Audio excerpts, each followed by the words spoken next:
Como recordaremos en las clases pasadas, como tuvimos entre medio un receso y todo aquello, a ver, este semestre hemos visto todo lo concerniente a un proyecto de investigación, partiendo por la idea de investigar, ¿cierto? El problema de investigación, cómo confeccionar un buen problema de investigación con esas 5 preguntas que yo les decía. Luego revisamos la importancia de un marco teórico, cómo estructurar un marco teórico. Luego pasamos a la parte metodológica, donde vimos los distintos tipos de investigación. Es importante que ustedes cuando hagan este segundo trabajo que tienen que entregármelo la próxima semana, ustedes vayan clase a clase viendo de qué se trataba cada uno de los puntos. Por ejemplo, el tipo de investigación.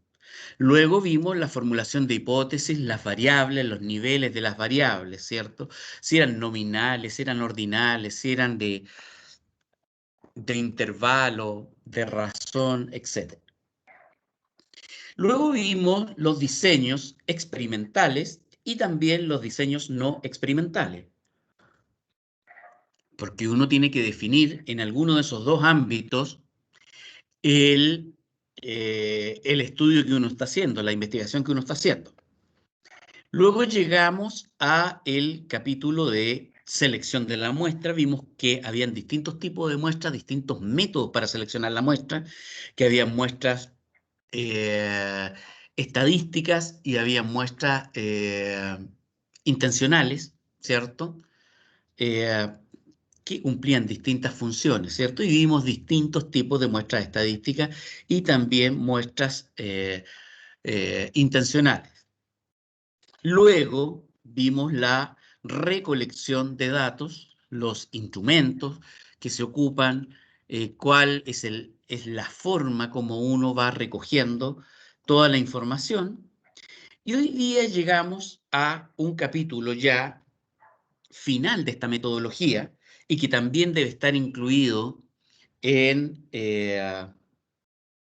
este informe, este segundo informe que tienen que entregarme, eh, acerca del análisis de los datos, ¿ya? El análisis de los datos. Eh, y también veremos cómo tomar en cuenta ciertos resguardos éticos en nuestras investigaciones, ¿ya? ¿Qué resguardos éticos debemos eh, cuidar, ¿ya? Y vamos a hacer también un pequeño tallercito y vamos a ver nuevamente el esquema del segundo trabajo, que mi intención, ¿cierto?, es que no quede ninguna duda para que hayan muy buenas notas, ¿ya? Que haya aprendizaje, pero también buenas notas. Así que eso es lo que nos depara hoy día, el trabajo de hoy día. Recuerden que hoy es mi última clase con ustedes, ya que la próxima semana empieza la unidad que tiene que realizarla la profesora Carla Muñoz, ¿ya? Y ella en el mismo horario, a las 2:30, el día miércoles, va a estar con ustedes y van a ver ya 4 personas invitadas, una por cada semana en junio, ¿cierto? Una por cada semana, donde va a haber un investigador que les va a presentar su trabajo y ustedes van a tener la oportunidad de conocer una investigación real, ¿cierto? De cómo se está llevando a cabo o cómo se llevó a cabo, ¿ya? Y también van a hacer otras actividades, por supuesto, con la profesora Carla, ¿ya? Así que las próximas clases las tienen con Carla Muñoz en este mismo link, ¿cierto? En esta misma sesión, ¿ya? Así que es eso. Bueno, entonces, sin más, vamos a compartir pantalla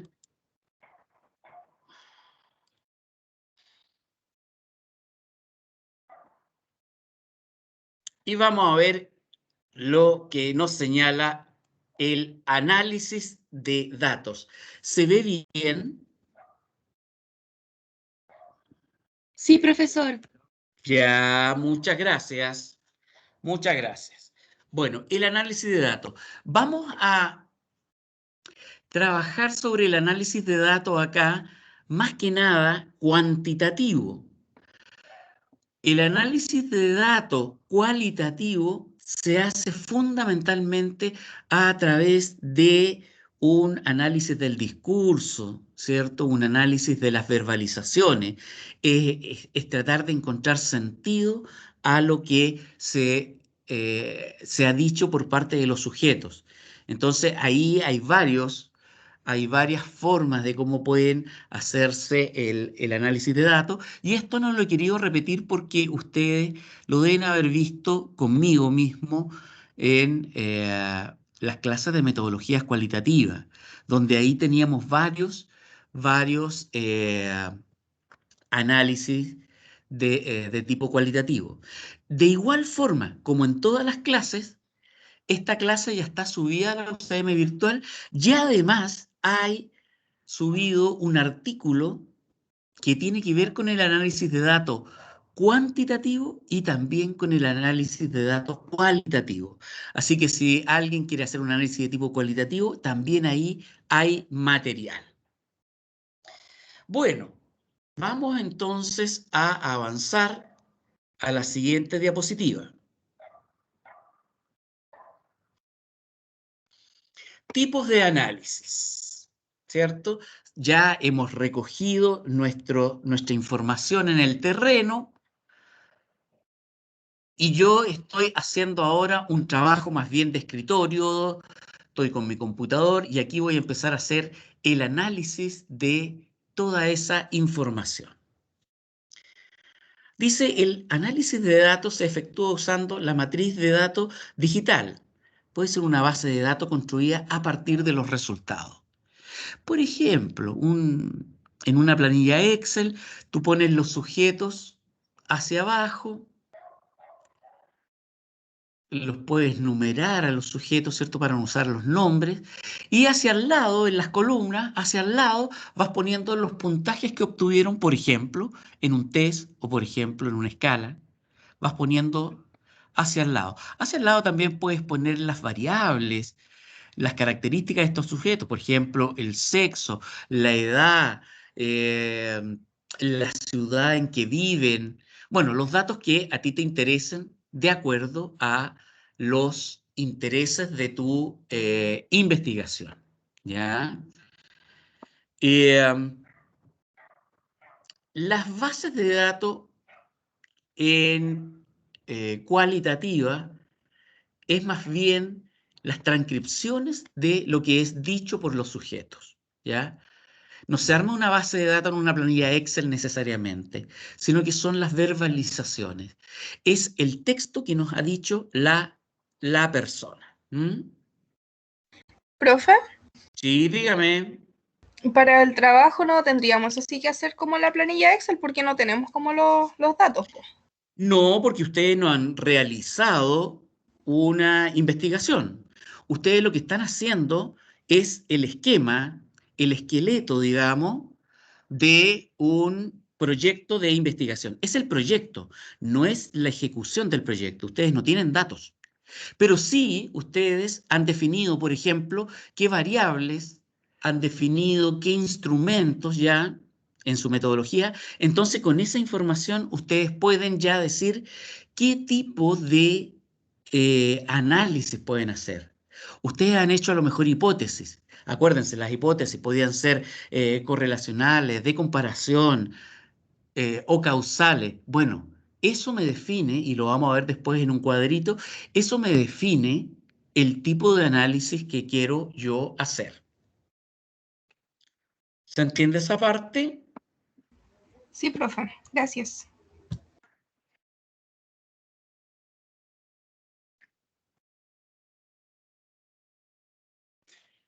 Ok, ok. Discúlpenme, es que me levanté a cerrar una ventana que entraba toda la bulla desde fuera. ¿Ah? Son las bondades de hacer el trabajo desde la casa. La segunda idea de esta diapositiva es que el tipo de análisis o prueba estadística a realizar depende del nivel de medición de las variables, las hipótesis y el interés del investigador. A ver, si el interés del investigador es solamente cualitativo, yo voy a hacer un análisis cualitativo, con análisis del discurso, con teoría fundamentada, con lo que yo estime que es lo más pertinente, ¿ya? Pero si yo estoy en el ámbito cuantitativo, tengo que fijarme en el tipo de variable y las hipótesis que yo he hecho. Acuérdense ahí que hay variables que son nominales, hay variables ordinales, hay variables de intervalo y hay variables de razón, ¿ya? Cuando veíamos si tenía cero absoluto o no. Es cosa de que revisen esa clase, ¿ya? Para que usted ya con esa información de las variables y de las hipótesis, ustedes ya pueden entonces determinar el tipo de análisis que se ajusta más a su investigación. Lo vamos a ver en un cuadrito y este cuadrito está en la clase que está subida en la UCM virtual. Dice después, los análisis estadísticos que pueden realizarse básicamente son estadística descriptiva. Por ejemplo, yo puedo decir la frecuencia en que ocurre un fenómeno. Puedo poner los puntajes, la frecuencia de puntaje. Profe, Puedo poner los promedios. la ¿Ya? TED Una Student, cosa, ¿sí? la Dime. TED Student, ¿dónde cae? Eso De cae ese un análisis. poquito. La TED Student va a ser una prueba de comparación. Más ratito la vamos a ver. Una prueba de comparación donde yo estoy comparando o dos sujetos o estoy comparando dos Variables grupos. o grupos, ¿sí? ¿Ya? Sí, estoy comparando dos grupos. De acuerdo a una variable, por ejemplo, pasé un test de coeficiente intelectual, ¿ya? Y el grupo A y el grupo B, y lo quiero comparar y sacan promedios diferentes el grupo A y el grupo B. Bueno, la TED Student me va a servir para comparar, ¿ya? Para comparar a esos dos grupos. ¿Mm? Gracias, profe. Uy, sí. Aparte de la estadística descriptiva, yo puedo también hacer una transformación a puntajes estandarizados. Puntajes estandarizados. ¿Qué puntajes estandarizados son los más conocidos? Es el percentil, es el puntaje Z. Y eso es muy fácil, o sea, ustedes ponen su base de datos, supongamos que tienen un puntaje de algo, puntaje de 6, supongamos. Y entonces la columna donde están todos los promedios de todos los sujetos, tú la metes estás trabajando en una planilla Excel y le pones entonces que en la columna siguiente aparezca el percentil. Y ahí transformaste esos puntajes brutos a puntaje percentil. Acordémonos que el percentil es una ubicación de 1 a 100 de un sujeto. Un sujeto que, por ejemplo, sale que su puntaje equivale a percentil 60, significa que 59 sujetos están más abajo que él y 40 sujetos están sobre él, porque el percentil va de 1 a 100. Por eso se Profe, llama percentil. ¿Sí, dígame? mi duda es, el percentil ya sabemos que siempre es 100, pero pongamos si yo los clasifico en nota y la nota máxima es un 7, el tener el 7, el 6 y el El- porcentil 60, pues va cambiando, ¿o no? no, mira, a ver, el percentil es una traducción a puntaje estándar, estandarizado, ¿cierto? De un puntaje bruto. Tú tienes un puntaje bruto. Por ejemplo, tú tenías notas, ¿ya? Entonces tienes el promedio de notas de todo un curso.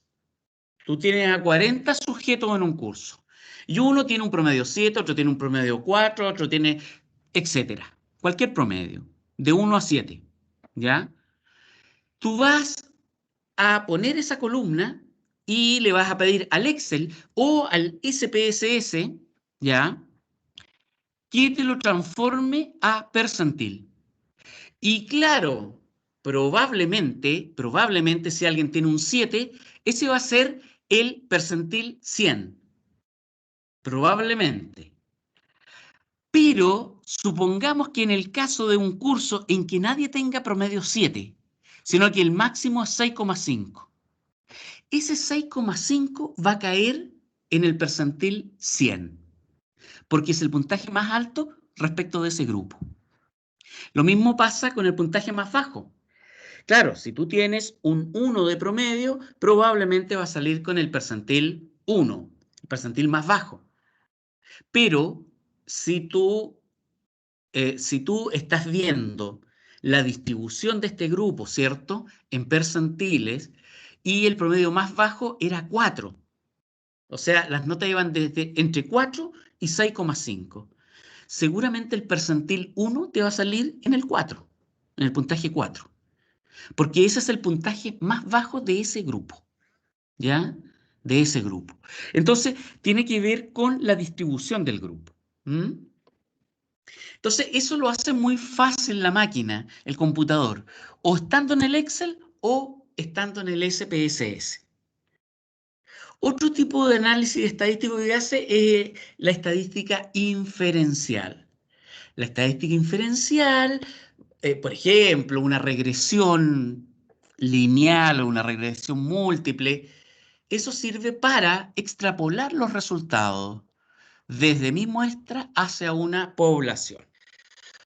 Ojo, acá yo no les voy a hacer clase de estadística porque yo no soy estadístico, acuérdense, yo no soy estadístico, ¿ya? Soy metodólogo.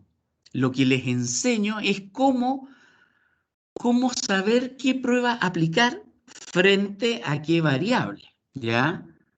No le voy a enseñar el cálculo, ni le voy a enseñar qué es lo que significa la regresión múltiple. Eso ustedes agarran el manual de estadística. Hay algunos manuales que yo ya se los colgué ahí en la UCM virtual, manuales de investigación, donde ustedes pueden buscar si les interesa, oye, ¿y qué es lo que es la regresión múltiple? Se me olvidó lo que era la regresión múltiple desde las clases de estadística que tuvimos. Y ustedes lo pueden buscar ahí y refrescan la memoria. ¿Mm? Y ahí También lo lo van vimos a con ver el más profe certeramente Mellado, con la explicación que yo les dé sobre alguno de estos puntajes estadísticos. ¿Sí alguien me habló por ahí? que todo lo estadístico lo vimos con el profe Mellado, con Carlos Mellado en finales de segundo. Nos mandaste Justamente. hasta una investigación con SPSS. Correcto, correcto. Entonces, hay que desempolvar esos cuadernos, esas clases, hay que desempolvarlas si es que ustedes van a hacer una investigación en serio, digamos. En este curso de investigación aplicada no van a tener que hacer una investigación, van a tener que hacer el diseño, el proyecto de investigación, pero no ejecutarlo.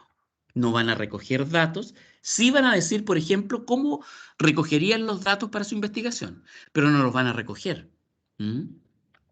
No los van a recoger ni para el segundo informe que tienen que entregarme, ni con el trabajo que van a hacer con la profesora Carla, ¿ya? Ustedes no van a realizar una investigación, solamente van a hacer el proyecto de investigación. ¿Cuándo van a hacer una investigación completa? Va a ser en Tesina, que eso es el próximo semestre. Pero en Tesina van a hacer ustedes una investigación de tipo documental. Van a hacer o un estado del arte o van a hacer una revisión sistemática, una revisión documental. Entonces ustedes van a trabajar solamente revisando paper, revisando documentos y eh, no van a utilizar necesariamente estadística. Digo necesariamente porque de repente uno sí en estas revisiones puede hacer algunos gráficos o algunas tablas de frecuencia de lo que ha encontrado en los diferentes papers. Pero ustedes no van a hacer una estadística complicada. A lo más van a hacer una tabla de frecuencia, ¿ya? A lo más, si es que, ¿eh? Bueno, también uno puede, y estábamos hablando de eso, uno también puede hablar de distribuciones de frecuencia, esas se pueden graficar, ¿cierto? Con el número de casos, o los porcentajes, o los puntajes que han sacado, los distintos sujetos, ¿ya?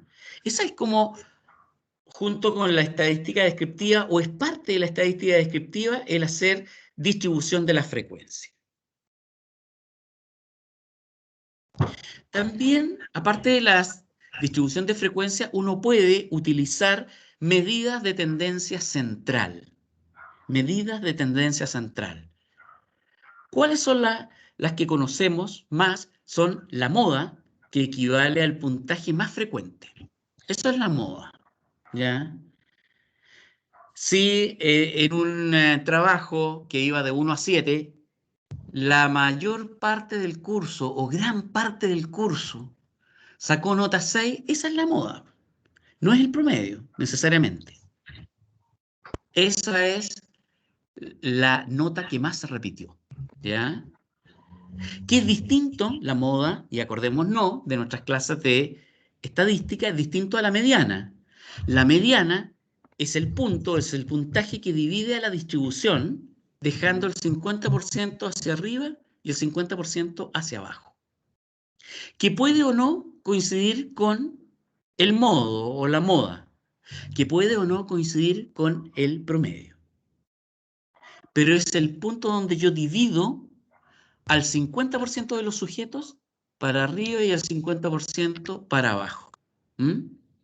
Y el promedio, que también es la medida de tendencia central, yo diría la más usada, ustedes ya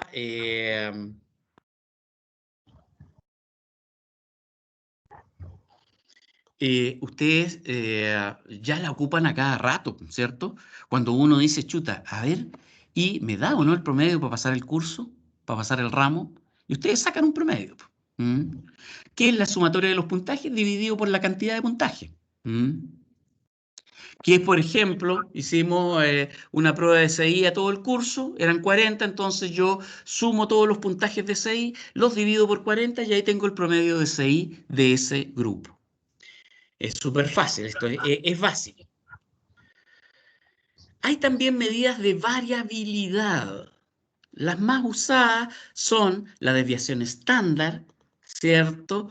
En cuanto un puntaje se desvía desde el promedio, y la varianza. La varianza no es otra cosa que la desviación estándar al cuadrado, que sirve para ubicar el área, como es al cuadrado, el área en donde se distribuye más la población. ¿Mm? Eso también, si ustedes van a hacer una investigación en serio, antes tienen que echarle una mirada a su cuaderno o al libro de estadística. Del mismo modo, la estadística inferencial se utiliza para efectuar generalizaciones de la muestra a la población. Se usa para probar las hipótesis también. Hipótesis, entonces, que yo me he planteado al principio de mi trabajo y yo hago estadística inferencial para probarlas, ¿ya? Entonces, así yo puedo hacer una generalización. Con estas pruebas puedo hacer una generalización desde mi muestra con la que trabajé y puedo decir que eso probablemente pase en la población. ¿Con qué probabilidad? Con un 95%, si hemos trabajado con ese nivel de error, o con un 99%, que es lo que sigue en el párrafo siguiente. Profe, Dice, sí, dígame. disculpe, la varianza es la desviación estándar al cuadrado. Eso dijo, ¿cierto? Sí, al Ya, cuadrado, profe. sí. Ya, gracias. Listo. Ahora, tanto la desviación estándar como la varianza, tú aprietas un botón en el Excel o aprietas un botón en el SPS y te sale inmediatamente, ¿ya? Te sale inmediatamente. Entonces, es muy fácil. Uno tiene que poner la columna de todos los puntajes y luego te sale la desviación estándar. Y luego te sale la varianza si es que tú quieres. ¿Mm? Bueno, y lo que estábamos hablando, el nivel de significancia y el intervalo de confianza son niveles de probabilidad de cometer errores o equivocarse en la prueba de hipótesis. Lo que yo les decía, o sea, ¿con qué seguridad yo hago una aseveración? ¿Ya? Yo digo que este grupo es distinto a este otro. Ya, pero como lo veíamos el otro día, ¿y con qué nivel de confianza? Ah, yo le decía, en ciencias sociales ocupamos un 95%, o sea, aceptamos hasta un 5% de error, ¿ya? Y eso te lo pide el computador, te lo pide la máquina cuando tú estás haciendo tus estimaciones. Y te va a preguntar usted con qué nivel de error quiere trabajar. ¿Con un 5%, vale decir un 0,05, o con un 1% de error, lo cual es muy exigente, por lo menos para las ciencias sociales, que eso equivale a poner 0,01, ¿ya? Generalmente trabajamos al 95% de seguridad. ¿Mm? Por ahí hay un micrófono abierto con una música. Gracias. No es que no me gustara la música, pero interfiere un poquito. Pongamos atención ahora a estos cuadritos, que en el fondo es ¿para qué me sirve? Un poco lo que preguntaba delante la compañera y la TED Student. Ya, y vamos a ver para qué sirve la TED Student. Entonces, por ejemplo, el coeficiente de correlación de Pearson, que es muy usado, sirve obviamente para hipótesis correlacionales. La regresión lineal sirve para correlaciones, pero también para hipótesis causales. Va a depender, se fijan que depende del tipo de hipótesis la prueba que yo paso. Si yo quiero diferencias de grupo, paso una prueba T. Fíjense que acá hay otra diferencia de grupo, pero ¿en qué se diferencian esto? Que acá trabajo yo con puntajes y acá, en la diferencia de proporciones, la proporción que lo que es un porcentaje. Acá yo en la prueba T comparo dos puntajes diferentes y quiero ver si la diferencia es estadísticamente significativa. En la diferencia de proporciones, lo que yo hago, comparo dos porcentajes. No comparo dos puntajes, comparo dos porcentajes. Por ejemplo, en las últimas elecciones votó creo que un 54% de mujeres y un 46% de hombres, ¿ya? Eh, entonces uno puede decir, ese 54% versus el 46%, esa diferencia será significativa, pero ese 54 y ese 46 no son puntajes, son porcentajes.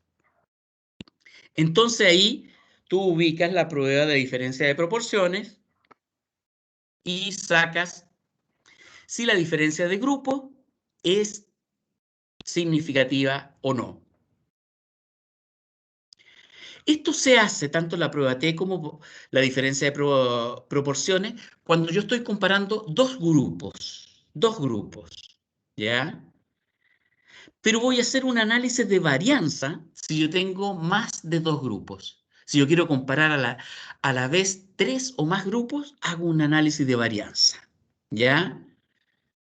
Que ahí me da la diferencia de grupos, o también puedo, con el análisis de varianza, establecer causalidad, ¿ya? Va a depender del tipo de hipótesis que tenga. También yo tengo un análisis de la covarianza. Los dos o más tiene que ver con una correlación de 3, de 4, de 5 grupos, lo hago con análisis de covarianza. Y también me proporciona información para una hipótesis de tipo causal. Este cuadrito es como para tenerlo a la mano cuando yo Profe, estoy haciendo una investigación. Sí, dime. disculpe que lo interrumpa. El análisis de varianza era hasta dos grupos solamente. No, de dos grupos o más. También lo Ya. puede hacer de dos grupos, pero generalmente se ocupa de tres grupos hacia arriba. ¿Y cuál sería la diferencia con el de covarianza entonces? En el de covarianza, yo lo que voy a estar viendo es cómo se mueven, por eso que es una correlación, cómo se mueven tres, 4 o más grupos a la vez. Por eso que no ocupo la correlación de Pearson, que es para medir 2 grupos nomás. Pero si tengo 3 o más grupos y quiero ver cómo se está dando la correlación ahí, voy a tener que usar una covarianza. ¿Ya? Para 2 grupos uso puntaje T si tengo puntajes en 2 grupos. Si tengo porcentaje, ocupo diferencia de proporciones para 2 grupos. Si tengo más de 2 grupos, voy a ocupar análisis de varianza para ver las diferencias. Pero si quiero ver cómo anduvo la correlación entre 3 o más grupos, voy a utilizar análisis de covarianza. ¿Ah? Entonces, por eso que importa el tipo de hipótesis que yo tengo. Entonces, este cuadrito es fundamental cuando ustedes tienen que tomar decisiones del tipo de análisis que van a hacer. Sigamos con el cuadrito. Yo voy a usar G cuadrada o chi cuadrado ya cuando quiero ver diferencias de grupos para establecer correlaciones, pero son de variables nominales. Ver asociaciones entre variables, pero nominales. No, eh, no de un mayor nivel las variables. Por ejemplo, si yo quiero establecer diferencias entre mujeres y hombres, esos grupos son nominales, ¿ya? O depresivos y no depresivos. Si es que yo no he llevado a puntajes esos niveles de depresión, ya tengo que usar chi cuadrado. Por ejemplo, yo puedo decir, a ver, voy a establecer mi base de datos si tienen depresión o no tienen depresión. Pero el tener o no tener depresión es nominal, no lleva un puntaje eso. ¿Ya? Cuando yo voy subiendo en la complejidad de mis hipótesis o de mis variables, por ejemplo, variables nominales y variables ordinales que van en un orden, puedo utilizar todos esos coeficientes. Coeficiente de correlación phi, Kramer, lambda o gamma. Todos esos están tanto en el Excel y sobre todo ustedes los van a encontrar en el SPSS. También para correlaciones te sirve, delante decíamos el Pearson, pero también te sirve el coeficiente de Spearman y Kendall, ¿ya? Si tú quieres, por ejemplo, sacar una correlación con uno y compararla, ¿y cuánto sale la correlación si aplico este otro coeficiente? Te van a salir súper similares, van a variar a lo mejor en centésimas, ¿ya? Porque es el tipo de cálculo. Fíjense que entonces este cuadrito es súper vital para que ustedes determinen el tipo de prueba estadística que van a usar. Va a depender del tipo de hipótesis. Y la hipótesis va a depender del tipo de variables que ustedes, de lo que ustedes quieren hacer con las variables. Si las quieren comparar, si solo las quieren describir, si las quieren correlacionar, si quieren establecer causalidad. Y también hay que fijarse en si lo que yo estoy comparando son 2 grupos o más de 2 grupos. Entonces ahí tomo la decisión de acuerdo a este cuadro. Profe, Sí, dígame. ¿esto sirve solo para Quanti o también para Quali? Esto fundamentalmente sirve para cuantitativa, ¿ya? Para Entonces, cualitativa, sí. sí. Para la cualitativa yo siempre voy a hacer un análisis de contenido. Por lo tanto, si ustedes en el proyecto en la parte metodológica que ustedes van a tener que presentarme en este segundo trabajo, ustedes pueden irse a esas clases de cualitativa o al artículo de cualitativa que les puse yo de análisis de datos, donde le van a salir distintos análisis de contenido. Uno siempre hace un análisis de contenido en cualitativa, ¿ya? Pero hay diferentes tipos de análisis de contenido, entonces hay que ponerle un apellido. análisis de contenido, qué sé yo, arbóreo epistemológico, ¿ya? Y claro, y tú leíste antes de qué se trataba el arbóreo epistemológico, cuáles son las etapas. En esencia, se hace lo mismo, siempre se está buscando significado y sentido en los textos de la persona, ¿ya? Pero el ordenamiento puede ser distinto, entonces cada autor o varios autores fueron creando análisis de contenido. Uno arbóreo epistemológico, otro arbóreo funcional, otro teoría fundamentada. Ese, por ejemplo, es uno de los análisis de contenido más usados, la teoría fundamentada. También les va a salir ahí en ese artículo, ¿ya? Entonces ustedes lo único que tienen que poner acá es qué tipo de análisis de contenido van a hacer y por qué eligieron ese y no otro, ¿ya? Para eso van a tener que leerse el parrafito que decía análisis de contenido en ese paper que yo ya se los colgué en la UCM virtual. ¿Mm? Así que ahí pueden encontrar específicamente y van a ver la diferencia que hay entre un análisis de contenido y el otro, ¿ya? Pero este cuadrito fundamentalmente es para análisis cuantitativo, ¿ya? Y en Profe, el análisis cualitativo voy a hacer análisis de contenido. ¿Sí? Dígame. en las investigaciones correlacionales siempre las pruebas van a ser como entre 2 o más grupos o no necesariamente. Es que no puedes hacer una correlación con un grupo solo, no. Ahí lo más que tú puedes hacer es una descripción. Pero ya cuando tú tienes dos grupos, puedes hacer comparaciones o puedes hacer correlaciones. De dos grupos hacia arriba.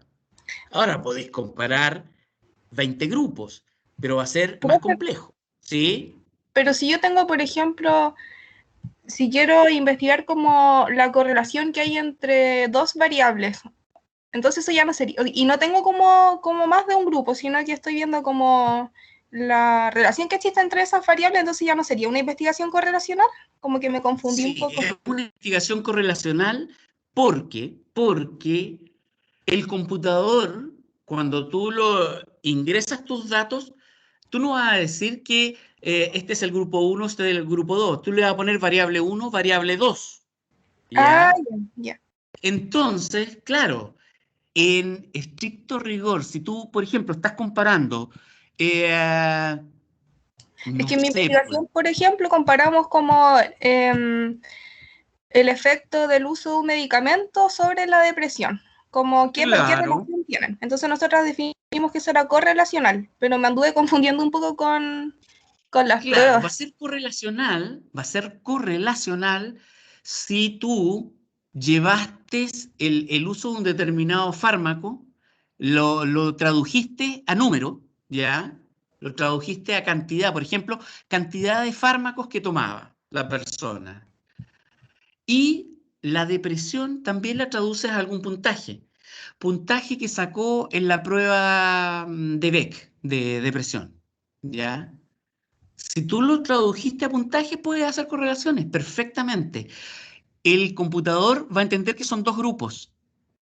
Lo que tú Mm, estás haciendo es ver cómo se mueven dos variables. O puede ser, por ejemplo, nivel de autoestima y notas. Nivel de autoestima y notas. No son necesariamente de dos grupos. Yo puedo, en un solo curso, tomar esas dos variables. El computador te lo va a tomar como que yo estoy comparando dos grupos, que yo estoy correlacionando, perdón, dos grupos, ¿ya? ujú, Entonces, el computador te lo toma como que fueran dos grupos. Tú sabes que es un solo grupo, pero que tiene dos variables. ¿Mm? ujú. Ya, profe. El computador no es inteligente, ¿eh? No es inteligente. El computador va a interpretar lo que uno le ingresa. Uno le ingresó puntaje y te va a decir sí, se puede hacer correlación. Pero si tú no ingresaste puntaje, sino que ingresaste palabras, por ejemplo, o frecuencias de palabras, eh, eso no te lo va a interpretar como correlación. Y tú podrás hacer ahí, por ejemplo, lo que veíamos, un chi cuadrado. ¿Por qué? Porque ingresé solo términos, o sea, nominaciones. ¿ya? Presencia de depresión, no presencia de depresión. Y lo estoy viendo si se asocian esas dos variables o no, ¿ya? Entonces, en eso serviría como el chi cuadrado. Claro, cuando tú tienes variables nominales. Por eso ahí dice, donde estoy moviendo el cursor, ahí dice entonces variables nominales. Ya, profe, me quedó mucho más claro. Gracias. Ya. Bien. Ustedes entonces para este trabajo número 2 tienen que señalar el tipo de análisis y por qué van a usar ese tipo de análisis. ¿Ya? Y es re simple, o sea, si yo voy a utilizar, no sé, el coeficiente de correlación de Pearson, que es de la fundamentación es porque tengo una hipótesis correlacional. Esa es la fundamentación. Por eso voy a usar el Pearson, el coeficiente de Pearson, porque tengo hipótesis correlacionales. ¿O por qué voy a usar prueba T? Porque tengo que una hipótesis de diferencia de grupo y quiero ver si las diferencias son estadísticamente significativas entre dos grupos. Si tengo más de dos grupos, tengo 3 o más, voy a usar análisis de varianza. ¿Por qué? Porque quiero ver la diferencia de grupos, pero son 3 o más grupos. Entonces, esa es la fundamentación, es una fundamentación súper concreta, ¿eh? Aquí no hay que hacer una fundamentación demasiado poética, ¿eh? No, es una fundamentación súper concreta. Esa fundamentación no debiera, o sea, en decir el tipo de análisis y la fundamentación no debiera ocupar mucho espacio. Y lo vamos a ver más ratito que se ocupa solamente, no más allá de un par de párrafos o media página, cuando mucho en la fundamentación, ¿ya?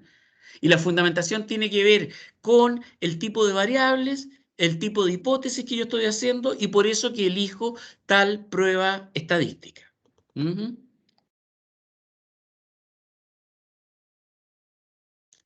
Elaboración de un reporte de investigación. Fíjense que acá yo les voy a ir dando como el esquema de cómo uno comunica los resultados de una investigación. Entonces nosotros que estamos en la academia hacemos reportes de investigación. ¿Cuál es esto? Entonces lo primero es a quién va dirigido el informe que estoy haciendo. ¿Ya? Si yo estoy haciendo un reporte de investigación y va dirigido a una revista académica, rigurosa, bueno, tengo que saber que mi comunicación tiene que ser sumamente rigurosa. Pero si mi comunicación la voy a hacer en una charla de un colegio y una charla de divulgación nomás de los resultados, va a ser una divulgación mucho más blanda ahí. No tan dura como si yo estuviera escribiendo un paper. Entonces veamos esto de a quién va dirigido el informe. Antes de elaborar el reporte de investigación debemos definir al usuario, o sea, quién te va a escuchar, ya que el informe debe adaptarse a sus características en términos de lenguaje, contenido y formato. Los reportes de investigación pueden presentarse en un contexto académico, por ejemplo, un paper o un seminario en que ustedes están dando, un congreso donde quedó seleccionado su investigación, o un libro donde en un capítulo del libro va el reporte de esta investigación. Entonces, ahí tenemos reportes mucho más rigurosos. Vamos a ver en un ratito más, en un par de minutos más, qué debe contener el informe. Dice después la tercera idea. También los reportes de investigación pueden presentarse en un contexto no académico. Por ejemplo, charlas de divulgación o entrevistas, ¿ya? Entonces, ponte, a mí hace un par de semanas, no, como 3 semanas atrás, me entrevistaron de un canal de estos locales de acá de la séptima región y me entrevistaban sobre el tema que yo investigo, que es la resiliencia, ¿ya? Y me advirtió el periodista, me dice, ¿sabes qué? Este programa lo ve generalmente las dueñas de casa, personas que no son técnicos. Ah, entonces ahí me dio la pista él que esa entrevista, que es una entrevista de divulgaciones para comentar el tema, yo tenía que adaptarlo al lenguaje de esas dueñas de casa, que no tienen ninguna licenciatura en psicología, ni un magíster, ni han estudiado demasiado. A lo mejor algunas sí, otras no necesariamente. Entonces me pidió ese periodista adecuar el lenguaje. Lo mismo tenemos que hacer nosotros. Si vamos a hacer una charla en un colegio para los apoderados, esa charla es distinta a la charla que le doy en ese mismo colegio, pero a los profesores. Los profesores son profesionales y son técnicos en la pedagogía, ¿ya? Entonces pueden utilizar un lenguaje más técnico. Bueno, entonces también, y la cuarta idea, el contexto, ¿cierto?, en el cual yo voy a presentar mi resultado, determina el formato, la naturaleza de la información y la extensión del reporte mismo, ¿ya? Entonces, a ver, hay congresos en que te dan 15 minutos para exponer tu trabajo. Ese es un formato bastante estrecho, 15 minutos. Entonces, uno aquí lo que hace, uno señala el problema de investigación en 5 minutos, después la metodología en otros 5 minutos y resultados y conclusiones en los últimos 5 minutos. Y es súper rápido y tiene que ser súper preciso, súper concreto. Pero a veces te dicen, mira, tú puedes presentar tu trabajo en una conferencia. Las conferencias en general duran entre 45 minutos hasta 1 hora. Es muy poco probable, a mí muy pocas veces me han dado conferencias de 1 hora y media y uno se siente feliz porque dice, pucha, voy a tener harto tiempo para poder hablar de mi trabajo. Pero generalmente las conferencias duran 1 hora, no más allá. Entonces, el tipo de evento en el cual yo estoy presentando mi trabajo va con un formato determinado. ¿Ah? No todos tienen el mismo formato. Ahí viste. Está cargando. Por ahí hay un micrófono abierto. No quiero enterarme de nada. ¿Qué contenido debe llevar el informe, ¿cierto? El reporte de investigación. A ver, los elementos más comunes de un reporte de investigación presentado en un contexto académico son, ¿ya?, una portada donde va el título, autor o autores y la afiliación. Entonces, por ejemplo, en mi caso, yo pongo el título Medición de la resiliencia. Autor Eugenio Saavedra Guajardo. Afiliación. La afiliación tiene que ver con el lugar de trabajo o la institución a la cual uno pertenece. La afiliación, entonces, yo siempre pongo Universidad Católica del Maule. Esa es la afiliación. Luego uno pone en este informe, que va en un contexto académico, un índice temático y de tablas y figuras. Esto en el caso que sea un trabajo muy largo del tipo tesis o tesina, ¿ya? Entonces, ahí yo pongo índice. Si es un paper, uno no pone índice, porque el paper tiene 10 páginas, tiene 15 páginas. Entonces, no necesitas un índice temático. Lo que sí uno pone siempre es un resumen en español y en inglés. Eso va a depender del tipo de revistas. La mayoría de las revistas te piden resumen en español y en inglés. Pero si tú quieres escribir en Brasil, te van a pedir resumen en portugués, en inglés y eventualmente en español. Pero el portugués es lo que les interesa. También te piden palabras clave, generalmente 5 palabras claves, 4 o 5. El resumen generalmente es de 250 palabras. Hay revistas que te piden resúmenes más pequeños, ¿ya? De hasta 150. Entonces uno tiene que saber elegir qué poner en ese resumen. Tiene que ser muy selectivo. 4 o 5 palabras clave también en español y en inglés. Uno pone una introducción, un breve marco teórico. Hoy día se utiliza incluir este apartado, el del marco teórico, en la introducción del paper. Uno hace una introducción y eso se subentiende que es introducción y marco teórico, y es bastante breve.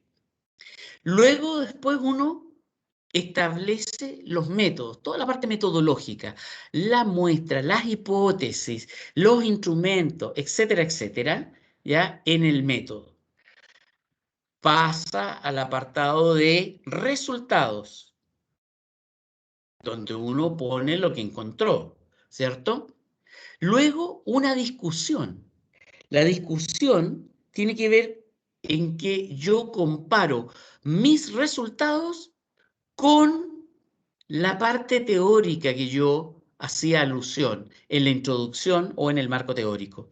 Y entonces yo digo, miren, yo encontré en mi resultado esto y esto, y resulta que coincide con lo dicho por los teóricos, tanto y tanto. Coincide con el teórico Pérez y el teórico González, que decían exactamente lo mismo que yo encontré en mi resultado. O puede ser que yo tenga unos resultados que discrepan de lo que dicen los teóricos. Por eso se llama discusión. Discuten los resultados que tú tuviste con los resultados que aparecen en el marco teórico. La discusión es distinta a las conclusiones. La discusión, pongo a conversar a los teóricos con mis resultados. En las conclusiones, yo fundamentalmente tengo que decir si se cumplieron o no los objetivos propuestos en la investigación. Eso en las conclusiones es fundamental. Decir, si yo tenía un objetivo general y 3 específicos, bueno, ¿se cumplieron o no se cumplieron esos objetivos? ¿Y por qué se cumplieron o por qué no se cumplieron? Luego van las referencias, ¿cierto? Todo en normas APA. Y anexos sí corresponden. Hay revistas que te piden anexo, o sea, que te permiten anexo, otras no te permiten anexo. Si tú estás haciendo una tesis o una tesina, sí puedes poner anexos. Sí, puedes poner todo un capítulo de anexos. ¿Ya? Y ocupar muchas páginas de esos anexos, no importa. ¿Ya? Pero en un paper, rara vez te van a pedir anexo. Te van a permitir anexo. Ese es un contexto, esas son las partes de un reporte de investigación en contexto académico. Los elementos del reporte más comunes en un contexto no académico son: uno hace una portada, un índice, un resumen sencillo, una introducción, el método, los resultados, las conclusiones y, si es que, anexos. ¿Ya? Es para un contexto no académico.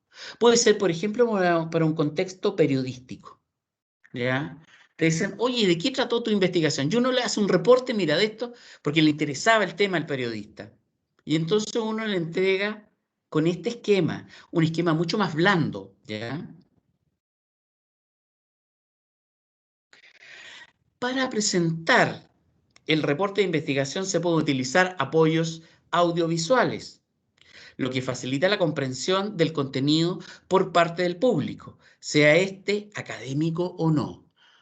Entonces, claro, tú cuando vas a un congreso te van a pedir, oye, ¿y tienes PPT o algo similar a PPT? Porque con eso tienes que presentar en tu sala, en la sala que te correspondió, ¿ya? Entonces ahí hace un apoyo uno audiovisual y en el PPT uno puede incluir video, de repente, etcétera. Entonces ahí uno tiene ese apoyo audiovisual.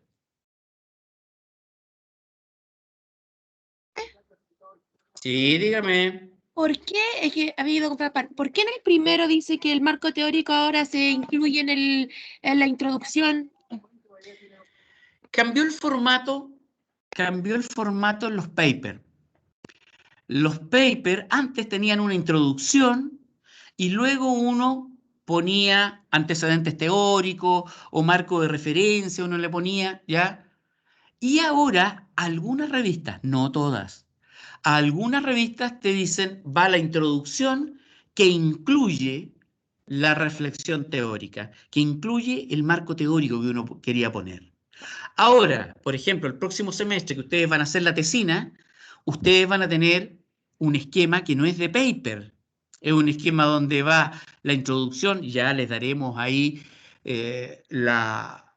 las indicaciones, ya el segundo semestre, donde va la introducción y después va un marco teórico, ¿ya?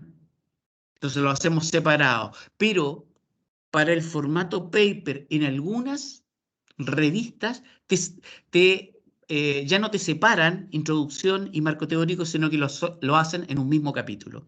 Es una cuestión de formato. Para poder publicar hay que fijarse muy bien en el formato en que se escriben en las distintas revistas. Entonces, uno para poder escribir en una revista, primero lo que tiene que ir es al sitio web de la revista y uno ve normas para publicar. Y ahí te dicen, desde lo más básico, el tamaño de letra, la cantidad de palabras que tiene tu paper, las partes que debe contener tu paper, cómo hay que escribir las tablas, cómo hay que escribir los gráficos, si los gráficos, las tablas van dentro del texto o si los gráficos se ponen aparte. Y depende de cada revista, ¿ya? Cambian los formatos, cambian los formatos. ¿Mm? Así que por eso es que esa parte que tú te perdiste ahí es una cuestión que se está utilizando ahora con más frecuencia en los papers. No en todas las revistas, pero sí en, qué sé yo, en las revistas WOS, en las Scopus, se está ocupando ese formato, ¿ya? Profe, Pero una cosa que apareció estos últimos años, ¿eh? Sí, dime. profe, y si usted va a publicar un paper, ¿puede hacerlo solo en una revista o en más de una a la vez? Porque si lo va a publicar en más de una, tendría que cambiar los formatos y tener como dos papers iguales, pues, pero en distinto Mira, orden. generalmente en las normas, para poder publicar en una revista, te sale una indicación de que tú digas si estás publicando ese mismo paper en otra revista. Y si es así, generalmente te dicen no, no puede publicarlo así. Tiene que decidirse por qué revista. Entonces lo que uno hace es que ese paper lo trata de publicar uno, lo trata porque no siempre resulta, ¿eh? O sea, la mayor parte de las veces no resulta publicar, ¿ya? Te lo rechazan por X motivos, por motivos de formato o por motivos de contenido. Entonces, lo que uno hace es intenta publicar en una revista. Si te lo rechazan, uno va, lo rearma, lo arregla un poquitito según lo que te hayan criticado en esa revista y lo presentas en otra revista. Hay miles de revistas, donde en algunas es más fácil publicar y en otras es muy, muy difícil publicar. Como anécdota, les cuento que en algunas revistas, aparte de ser difícil publicar, es muy engorroso, es muy dificultoso publicar. Y a veces tú desde que mandas el paper hasta que lo logras publicar, porque te lo rechazaron varias veces y te decían arréglele esto otro, arréglele esto otro, a veces pasan 2 años en publicarte tu artículo, ¿ya? En otras es mucho más rápido y te lo publican al mes siguiente. Va a depender del tipo de revista, va a depender de la institución, ¿ya? Va a depender también de la publicidad que tenga esa revista, si es muy conocida, si es muy apetecida esa revista, obvio que van a haber muchos más papers que evaluar. Entonces, para un próximo número de una revista X que es muy apetecida, pueden haber 500 papers que están publicando, o sea, que están postulando, para tener 10 papers en la revista, ya para seleccionar 10 papers y te postulan 500. Entonces es mucha la probabilidad de que te lo rechacen, ¿ya? Entonces, por ejemplo, también hay cuestiones que son complejas como de aceptar, que es, por ejemplo, que en ciertas universidades muy, muy prestigiosas prefieren, prefieren papers escritos por egresados de su universidad. Entonces, universidades prestigiosas como, no sé, por Harvard, Yale, Oxford, tú tienes mayor probabilidad de publicar si eres un ex alumno. Si tú estudiaste psicología allá, te van a dar una preferencia. También hay una discriminación muchas veces que tiene que ver con el país o con el continente desde el cual vienes. Hay revistas que sencillamente no publican a latinoamericanos o es muy difícil publicar desde Latinoamérica en algunas revistas norteamericanas. ¿Mm? Es muy difícil. No digo en todas las revistas norteamericanas, pero en algunas es súper difícil, ¿ya? Porque son súper prestigiosas y además son más que selectivas, discriminan.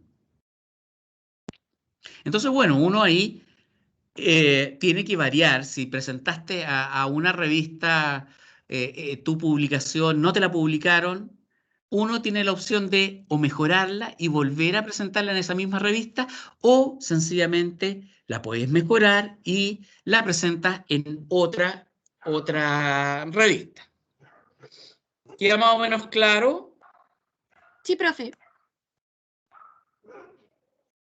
Un punto importante cuando yo hago una investigación son los resguardos éticos. Son los resguardos éticos. Y dice así, y esto es importante porque ustedes van a tener que señalármelo también en el reporte que tienen que hacer, este segundo reporte para la próxima semana. Y dice, toda investigación que trabaje con seres humanos en la recolección de la información o en las eventuales intervenciones debe tener en cuenta los aspectos éticos. Nosotros trabajamos con seres humanos o con datos de seres humanos. Entonces, siempre vamos a tener que tener en cuenta los aspectos éticos. Debe resguardarse el anonimato de las personas, dice personal ahí, de las personas.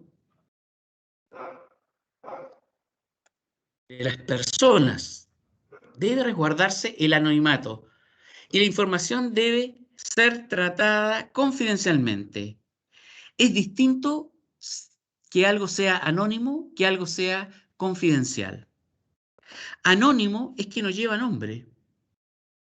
Confidencial es que yo resguardo la identificación de ese sujeto. ¿Ya? Yo mantengo en un cierto secreto o en un grupo muy pequeño que maneja la información. No es lo mismo anonimato que confidencial. Por ejemplo, si yo les digo, no voy a decir el nombre porque esta entrevista fue anónima, pero entrevisté a un rector de la Universidad Católica del Maule. ¿Cuántos rectores de la Universidad Católica del Maule hay? Hay uno. Y yo estoy cumpliendo con que es anónimo, no doy el nombre, no digo, es este caballero Diego Durán. No, no estoy diciendo el nombre. Es anónimo, pero no es confidencial, porque ustedes igual supieron quién era. Confidencial significa que yo no doy ningún dato que me lleve a la identificación de la persona o a la identificación de lo que dijo la persona o de los puntajes que sacó X persona. ¿Mm? Guardar entonces anonimato y confidencialidad. Hay dos instrumentos básicos que se usan. Dos instrumentos básicos para los resguardos éticos.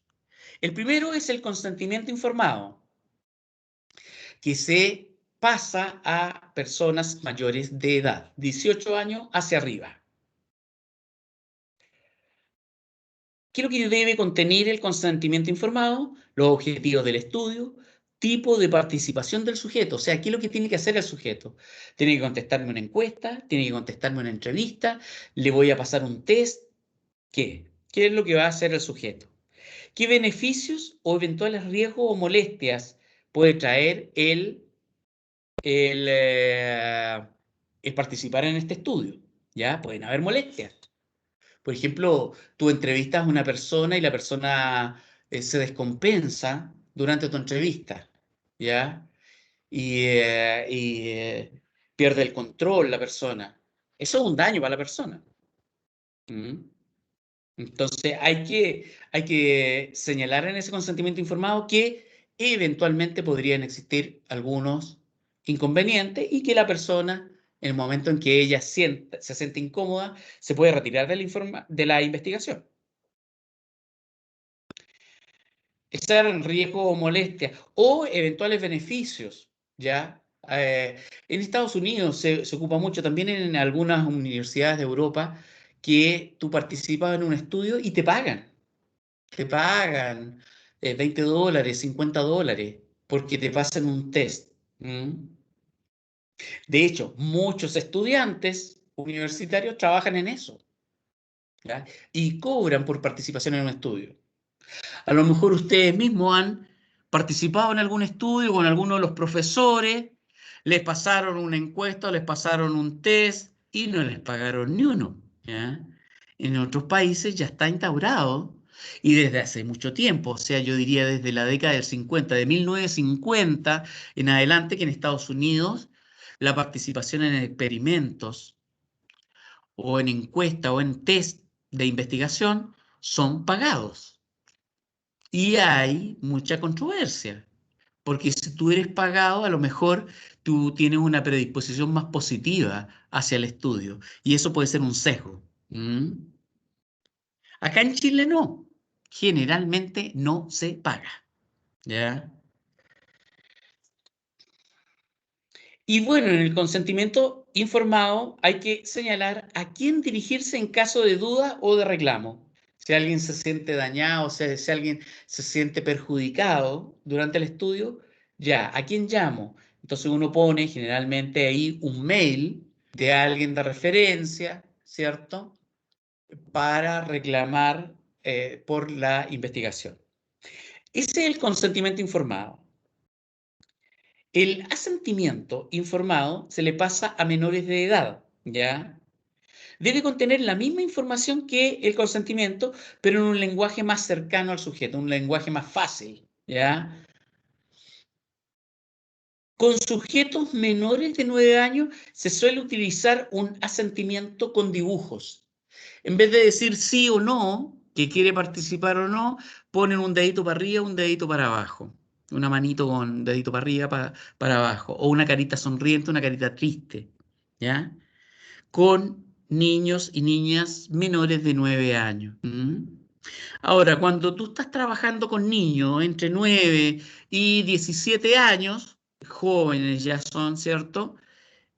Tú le pasas un asentimiento y además tienes que pasar el consentimiento al tutor legal de ese joven o de ese niño o niña, ¿ya? Puede ser la madre, el padre o quien esté a cargo de esa persona, ¿ya? Entonces, eso es súper importante. Siempre que ustedes van a hacer una investigación con personas, ustedes tienen que pasar consentimiento informado. Hay modelos de consentimiento informado en la web, está lleno. Tú pones modelos de consentimiento informado, te van a aparecer millones y tú puedes adaptar el tuyo a tu investigación. Entonces, tú siempre tienes que estar muy atento a pasar los consentimientos informados y los asentimientos informados en caso de menores de edad. ¿Mm? Y en el caso del menor de edad pasa el asentimiento más el consentimiento informado al adulto responsable. Eso yo les voy a pedir a ustedes que ustedes me mencionen solamente respecto a los resguardos éticos. Entonces, va a decir el subcapítulo ahí en el informe que ustedes me van a hacer, resguardo ético, y ustedes dicen, se administrará consentimiento informado a los mayores de edad que van a participar en esta investigación y eventualmente, si tu investigación incluye a menores de edad, se le administrará además el asentimiento informado, ¿ya? Ojo que a lo mejor el asentimiento informado, a ver, supongamos, la mamá acepta que su hijo participe en la investigación, pero el hijo en el asentimiento informado dice que no. Lo que prevalece es el no, ¿ya?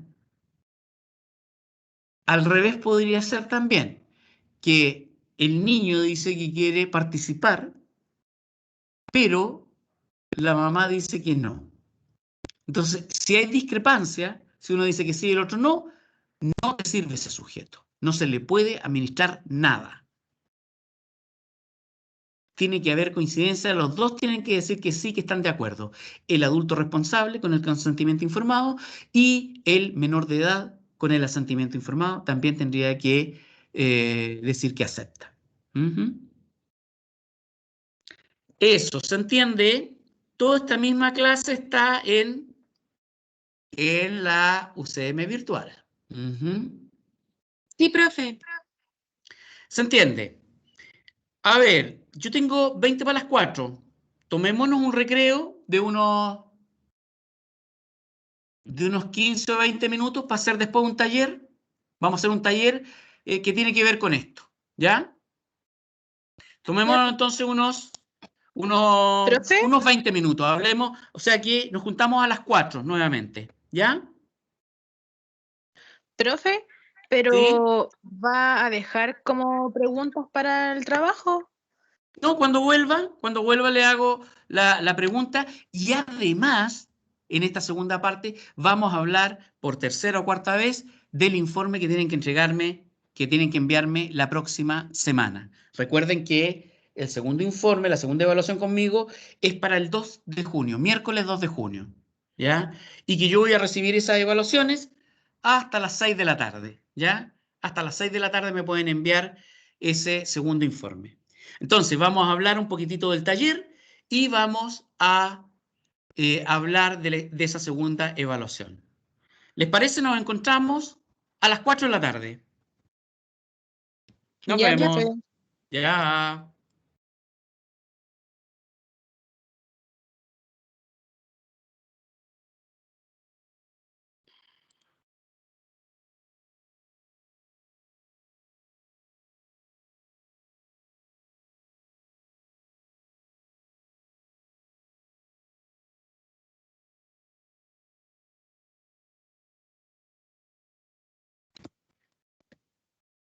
¿Qué es lo que es? ¿Un conejito?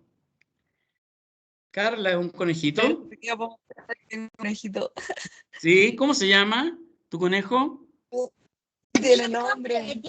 No tiene nombre. Es Tiene una absolutamente anónimo. Póngale nombre para que se sienta más individualizado su conejo. Todavía Muy no lindo. sabemos si es niñita. Pero, profe, Eso. Ya, oye, nos vemos a las 4. Chao, profe.